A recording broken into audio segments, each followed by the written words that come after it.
अनी पर सर नहीं तेरी अना का ताज है,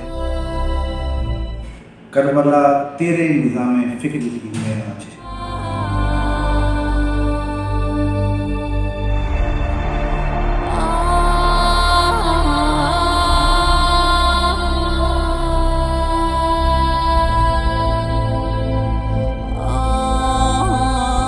माह मुहर्रम के इस ईसार और क़ुरबानी, फ़िदाकारी, शुजाअत और भाईचारे के महीने में तमाम आलम इंसानियत और बिलखुसूस आलम इस्लाम को ये पैगाम देना चाहता हूँ। इस माह में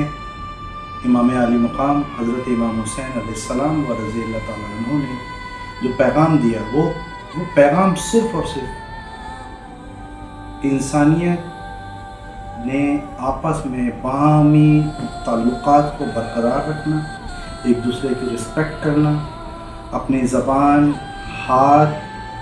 या किसी भी चीज़ से आपके दूसरे भाई को कोई तकलीफ़ ना पहुँचे, आपकी किसी बात से, आपके किसी भी ऐसे काम से किसी इंसान का दिल न टूटे। आपस में प्यार और मोहब्बत रखें, एक दूसरे के लिए इतनी वसअत पैदा करें दिलों में कि हम सब मिलकर इंसानियत की खिदमत कर सकें और दूसरों के काम